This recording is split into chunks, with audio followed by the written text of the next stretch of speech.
नमस्कार। अक्सर ये देखा जाता है कि जब भी पेरेंट्स को अपने बच्चों की शादी के लिए आना पड़ता है तो उनका सबसे पहले यही क्वेश्चन होता है कि अगर लड़का है या लड़की है तो उनके स्पाउस का प्रोफेशन क्या होगा या वो किस दिशा से होंगे, कहाँ से रिश्ता आएगा, इस चीज़ के लिए वो पूछते हैं।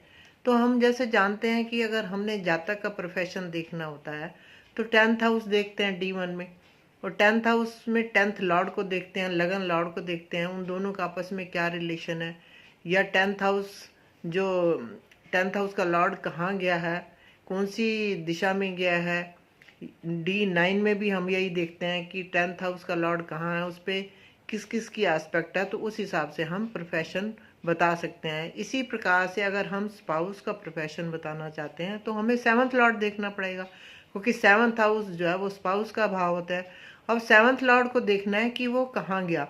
7th से 10th जो है वो स्पाउस का प्रोफेशन बताता है। 7th से 10th कौन सा होगा, वो चौथा भाव होता है।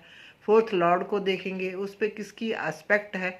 इसी चीज़ को हम D9 में भी देखेंगे कि 7th लॉर्ड जो है D9 में कहाँ गया, और D9 में जहाँ गया वहाँ से 10th हाउस जो है, वो 10th हाउस जो वो प्रोफेशन माना जाएगा स्पाउस का, तो उसमें किसकी दृष्टि है, 7th लॉर्ड पे किसकी दृष्टि है, किसकी एस्पेक्ट है। उस हिसाब से हम बता सकते हैं कि उसका उस स्पाउस का प्रोफेशन ये होगा। सूर्य है तो हम कहेंगे गवर्नमेंट नौकरी होगी, नेम फेम होगा। अगर मंगल आता है तो हम कह सकते हैं कि वो डिफेंस में हो सकता है या मिलिट्री में हो सकता है। मरकरी है तो हम कह सकते हैं कम्युनिकेशन पावर होगी, मास कम्युनिकेशन जैसे होती है, या पत्रकार होते हैं उस तरीके का हो सकता है। मैथमेटिकली बैकग्राउंड उसकी हो सकती है। गुरु आता है तो हम कह सकते हैं टीचर हो सकती है, मैनेजमेंट लेवल का बंदा हो सकता है। इसी तरीके से शुक्र आता है तो हम कह सकते हैं जी मीडिया में हो सकता है वो, या जैसे उसको ऑर्नामेंट से जो डिज़ाइनिंग का उसका काम हो सकता है, या हो सकता है उसके रेस्टोरेंट्स हों। सैटर्न आता है तो कहीं ना कहीं टेक्निकल फील्ड हो सकता है, मशीनरी हो सकती है, ऑयल हो सकती है।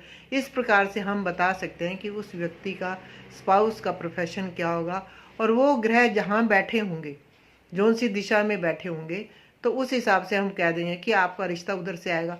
सबको पता है कि जब बच्चा पैदा होता है तो ईस्ट में जो राशि उदित होती है उस हिसाब से हम डिसाइड करते हैं कि ईस्ट में, ईस्ट ये है, वेस्ट ये है, नॉर्थ ये है, साउथ है। उस हिसाब से ग्रह जहाँ बैठते हैं उस हिसाब से हम दिशा का निर्णय ले सकते हैं।